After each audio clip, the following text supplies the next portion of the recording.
So how have you changed over time? Has been Bert, has it allowed you, because you say you pull from your previous experiences, so you know what it's like to not have, to all of a sudden you know what it's like to have in an abundance. Yeah. And so now, who's the real Bert Kreischer? I have no idea.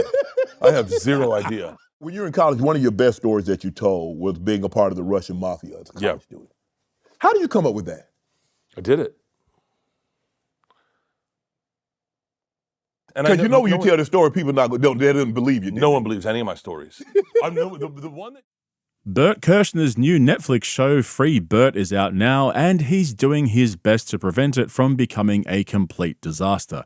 We all remember what happened the last time someone backed him. The Machine movie was a complete flop, losing tens of millions of dollars. Luckily, though, Netflix saved the day and bought out the rights to the movie. However, it seems like they haven't learnt their lesson, because they're back for more with his new show covering the other lie in his life, that he's a family man. But I'll come back to Bert's lies because the internet has completely turned on him. I don't think I've ever seen a celebrity receive this kind of universal hatred since Brendan Schaub unironically dropped Gringo Papi. There's also Akash Singh, but he was never famous to begin with, so it doesn't count. Seriously though, just take a look at his appearance today on Shannon Sharp's podcast. They dropped a community post to promote the episode, and there isn't a single positive or supportive comment about Bert. It's a full-on bloodbath in there. If you go back just 18 months or 2 years, this kind of universal hatred of Bert only existed on videos like mine or Two Lazies, but now even on Bert's own podcasts and basically any show that he appears on with a mainstream audience outside of the comedy community, it's just straight hatred. But now it's even worse, because at least before he was able to still get the clicks and views. That's all disappeared. He is no longer a draw. Not even the hate watchers are watching anymore. And there's always been this strange paradox with Bert where the internet was turning on him, but he was still doing numbers at his comedy shows. I'll talk more about this towards the end of this video, because I'm going to give you guys a full breakdown on the truth about Bert's comedy career and how he doesn't make anywhere near as much money as he claims to. In fact, I think he's going to be facing some financial strain in the near future. The Bert Kreischer downfall is officially here.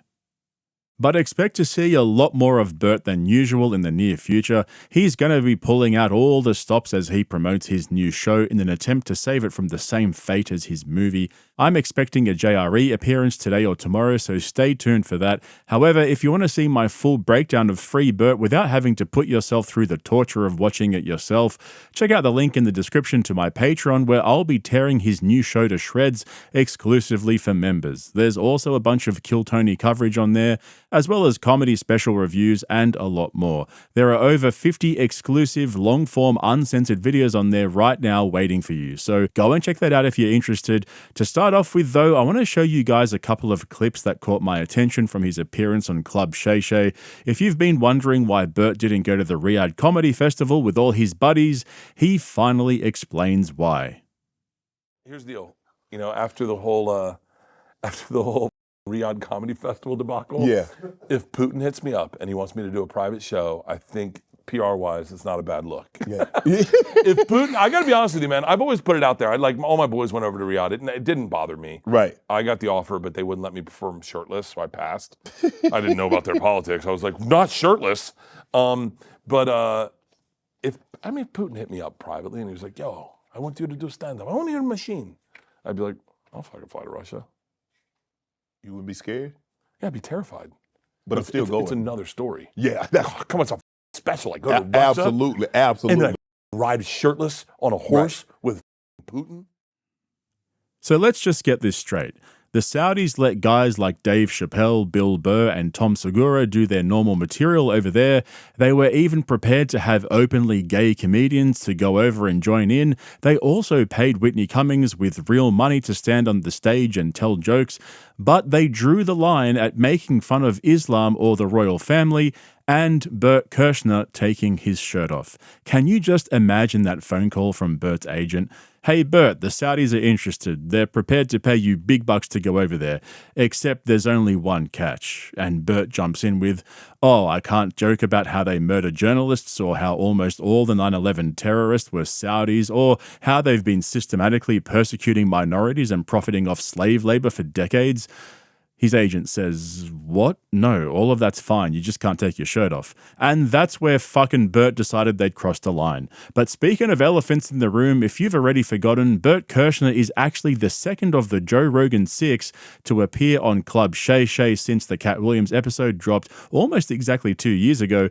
By the way, that episode has over 90 million views. That's more than any of Joe Rogan's podcasts. And just like Andrew Schultz did, Bert completely ignored what Cat actually said about him and decided to turn it into a glaze fest. Except then he made one of the most ironic observations I think I've ever heard from him. This was honestly super weird. Did you see the interview I did with Cat? A lot of people got upset with me. Why? Because they said I should have stopped Cat. No, that's not your job. That's not your job. Nope. Hey, listen, if a woman wants to put a finger in your ass, you let it happen. Okay? You don't stop her and question her how she was raised. No, listen, when people want to party, you party. Right. Cat Williams is a goddamn legend. One of the best days of my life was when Cat Williams knew who I was. Right. I love Cat Williams. I love Cat Williams.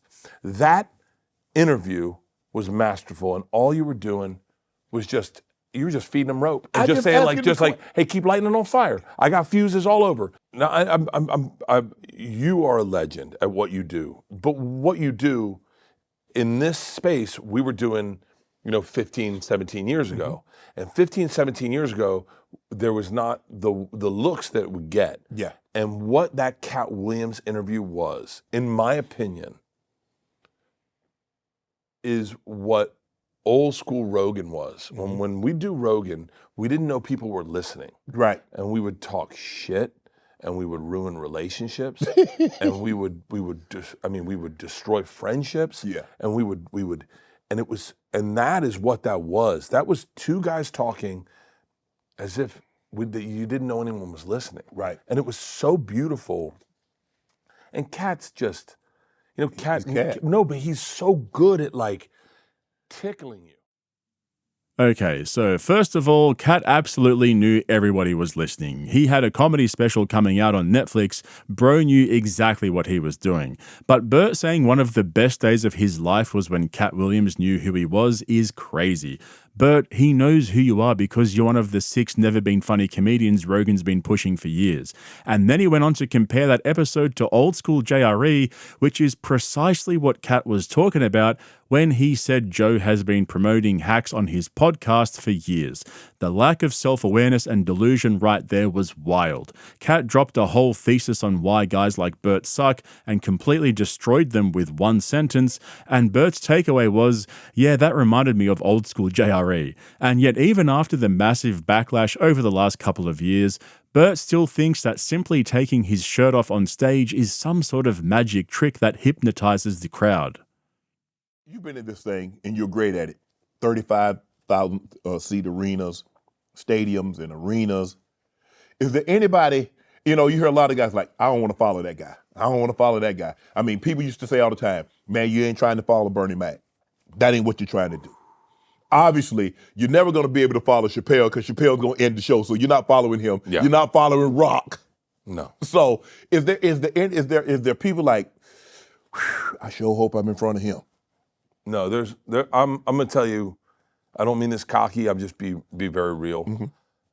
I have a magic trick apart with mine. Okay. When I take my shirt off, it's a little bit of it's a reset, okay. Right? So once I take my shirt off, everyone forgets about what happened before me, right. And it's mine now. Right. And I will say that there's not one person alive that I would follow all of them. 35 years later, and Bert still thinks that taking his shirt off on stage is magic. Incredible. Bro is still living in the 90s. He genuinely believes that formula still works. Take the shirt off, tell the same fucking 3 stories, laugh louder than everybody else in the room, squeal like a pig, and somehow the audience will forget that they've heard all this shit 1,000 times already. Meanwhile, the internet has moved on, comedy has moved on, and this isn't just the Reddit nerds or the haters anymore, it's everywhere. everywhere, in the comments, in the view counts, in the reactions, whenever he shows up on mainstream podcasts and nobody's excited to see him anymore. And Bert knows it. His whole comedy career is copy and pasted from everybody else in his life. I'm not a hot take guy. Right. You won't hear me talking about Venezuela anytime soon. Okay. I'm not going to talk to you about trans rights or any of that shit. That's not my thing. My thing is stories. Right. And so I had to take all these things I accrued. I'd go home and hang out with my boys, and we'd sit and talk, and I'd hear them tell stories. I'd be like, oh shit, that'll work on stage. I got to try that on stage. Right. I mean, and now it's like, I mean, when my wife was like, when I had the best I ever was at stand-up, and I think I'm still really good, I am, but when I had 2 little kids at home, and it was all brand new to me, and I get a call from my wife, they're like, you're never gonna believe what your idiot daughter just did. And I mean, she'd say it, and I'd put it right on stage. Right. And it would murder. And then you structure them, you learn more about stand-up, Yeah. and you'd structure them, and you'd place a thing here, and then move this here, and oh man, it was like it was like the gold rush of comedy for me. That kid, Bert Kreischer, my youngest daughter, made me millions of dollars. Wow. I mean, a million. At one point, she told me a line one time that I thought was the funniest thing I've ever heard in my life. It's in my new TV show. Okay. The line is in my new TV show. I stole it from her and I put it in my new TV show. As cool as Bert thinks he sounds there, don't forget the other side of this story. How his wife and daughters have begged him time and time again to delete a Facebook or Instagram post, how they've begged him not to tell personal stories about them growing up on stage, and Bert even brags about this. He's told them straight up that he's searching for that laugh, and that's more important to him than anything else in his life. I've been documenting this shit for years now. It's all there for everyone to see. Imagine living with this guy knowing that he'll share your deepest and darkest moments on stage just to get a laugh. That's what's important to him. Do you think your kids will ever follow in your footsteps? Never. Why not? They have no interest in celebrity. They have no interest in stand-up. They've seen how the sausage is made. Yeah. And so, you know, they're for lack of better words, they're, I say uncles, I wouldn't say it's uncles, it's not that close, right? But they toured with me on Fully Loaded. And so like guys like S.D.N.Y and Mark Norman and Shane Gillis and Joey Diaz and Sal Vulcano and all the guys that Whitney and Nikki are like genuine aunts to them. Right. And they know them intimately and they see our lifestyle. We were on tour one time, it's me, Gillis, Mark Norman, Big J. Okerson, Whitney, Andrew Santino, S.D.N.Y, and we're all sitting at the table. Right. You know, when you do arenas, you cater, you got catering there. So you go, we're sitting at a table, it's like a lunch table, and we're all eating breakfast. My daughters are there, and we have the funniest comedians in the world, at 10 a.m., drinking coffee, busting balls, telling stories, and we are crying laughing. We're crying laughing. And then we're about to take mushrooms and smoke weed and get in inner tubes and float a river in Boise before the show that night that's sold out in an arena. Right. And my daughter Georgia, everyone's like, all right, let's get our bathing suits on, let's go. All right, we're going. And I was like, I'm gonna finish up, I'll meet you guys out there. And my daughter Georgia doesn't leave, and she's sitting at the table like this. Like, I go, what's up? She was like, that was incredible. I go, what? She goes, I've never laughed that hard in my life. And I go, well, you gotta remember, my friends are the funniest human beings in the world. They're not just like casually. Right. They're actually the funniest human beings in the world. She goes, that was incredible, Dad. That was amazing. And then she looked at me and she goes, no wonder you never came home.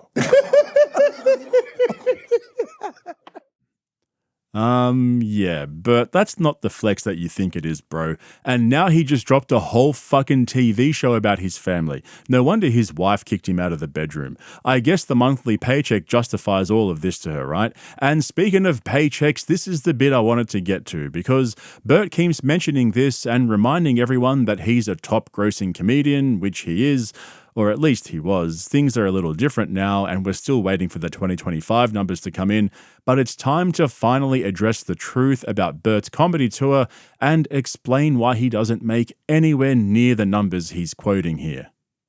Like Kevin used to talk about how hard he is working, and I think it's the demons inside. Yes. Is you go, it shuts down the conversation. Is if I have a day off, I'm sitting there going, like, my wife was gone for 2 days. Yeah. And I was home by myself. That's when I got in those Oculus goggles. Yeah. And all of a sudden I'm in like a sevensome. And I'm like, Jesus Christ, like, what am I doing?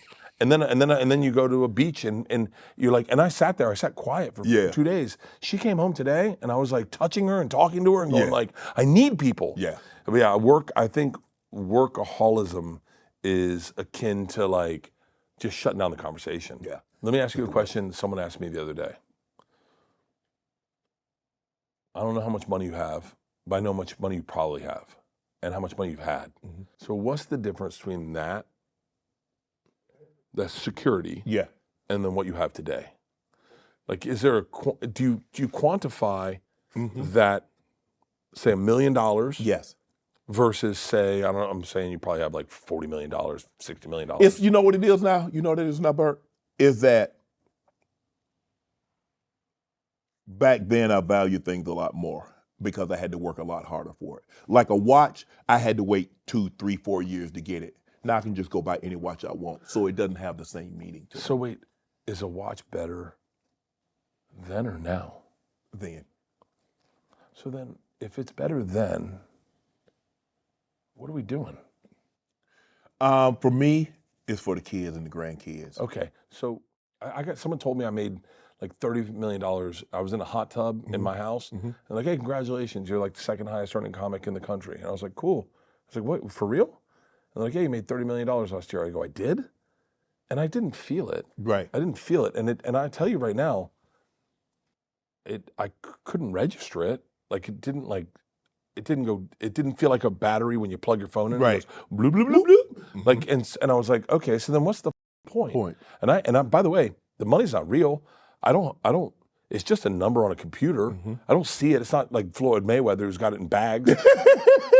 So then, and I bought 2 ribeye steaks yesterday because I like both of them. But he was like, I don't know which one I want to eat. Right. One's going to go bad. Yeah. And what's the point? All right, guys, it's time for the customary podcast segment, Millionaires Telling Us That Money Isn't Important. It's all just numbers on a screen, guys. It's not real. Expensive watches aren't important, except Bert's got a whole collection of them, and throwing out expensive food is fine, because whatever, you know? But I'm so sick of this lie that Bert made $30 million from his comedy tour in 2024. Every time Bert feels the heat, whether it's bad comments, low views, or people openly questioning whether he's actually funny or not, he reaches for the same bullshit. Yeah, I'm a top grossing comedian. I made $30 million last year. And on face value, that's crazy, right? $30 million is straight up fuck you money, or as Joe Rogan likes to call it, fun coupons. But here's the part Bert conveniently leaves out. That $30 million is gross ticket sales, not what he actually took home. That's the total money that comes in before anyone else gets paid, and Bert's got a lot of people to pay. To even hit $30 million in gross, Bert has to do insane numbers on the shows. Guys like Dave Chappelle, Bill Burr, Chris Rock, even Kevin Hart, they make comparable money doing like half that number. Bert has to grind nonstop because his per-show take is lower and his costs are way higher. Each arena show might gross, say, $250 to $300K on a good night. Sounds amazing, right? Until you remember the venue takes about 30 to 40% right off the top. Then you've got Bert's agent, that's 10%, his manager, another 10 to 15%, promoters and marketing. I mean, we all know Bert has an entire team of full-time staff dedicated to promoting his shows. Then there's ticketing fees, insurance, and production costs, and that's before we even get to Bert's touring model, which is basically a traveling party. Bert doesn't tour alone. He brings a dozen comedians, multiple openers, crew, techs, merch staff, videographers, sound guys, you name it, all of whom need flights, hotels, food, drinks, and salaries. Conservatively, that tour machine can burn $80 to $120K per show just to exist.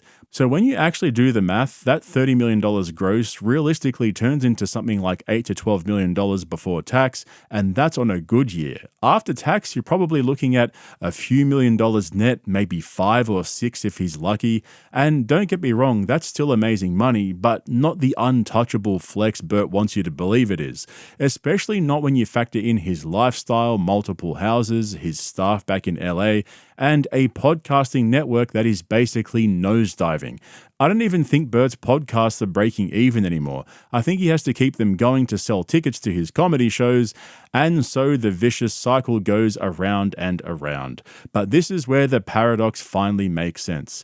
Yeah, Bert's still selling tickets, right? Because the tour is a party, not just a Bert show. People are going to see everyone, not just him. And sure, you can still point to those big gross numbers because he's doing way more shows than everybody else, but it also means he's trapped. Like, he can't slow down, he can't disappear, he can't take a year off like the other comics, because the moment he stops touring, he won't be able to afford his lifestyle. So things aren't as rosy as Bert will have you believe. It's all one big circus, and there's a whole machine behind it that needs to be constantly fed, otherwise it all falls apart. Just recently I covered Tom Segura talking about how he's been downsizing his life, selling a bunch of cars and clothes and watches because he feels like it's all too excessive and it doesn't make him happy anymore. I think he's going through something similar to Bert, where he's quickly realizing that if he doesn't rein in the spending, he's going to run out of money eventually, especially considering how bad the numbers are at YMH Studios. And that's what all of this comes back to, right? Bert will survive as long as the machine keeps running at full speed. Bert doesn't have the luxury of slowing down, evolving, disappearing for a year to figure shit out. He can't pivot quietly, he can't take a break and come back refreshed after a long time off. He has to keep touring, and he has to keep podcasting. The oversharing, the yelling with his fucking shirt off, all the interviews, telling the same stories over and over again, because the second he stops, it all stops. And in a strange way, I kind of feel sorry for Bert. Half of his family works for him. He's always talking about how his father never believed in him, and he used to always tell him how dumb and useless he is. He even spoke about it in detail with Shannon on this episode. So I can understand why he feels like he has to keep going and keep everybody employed and taken care of, because if it all comes to a stop, then a part of him would feel like his father was right all those years ago, even though he's a multi-millionaire a dozen times over. Like I said though, if you want to see my full breakdown of Free Bert, check out the link in the description to my Patreon, but I hope you enjoyed this video. If you did, hit the like button and don't forget to subscribe to my channels right here on YouTube. You guys are the best. I'll catch you in the next one.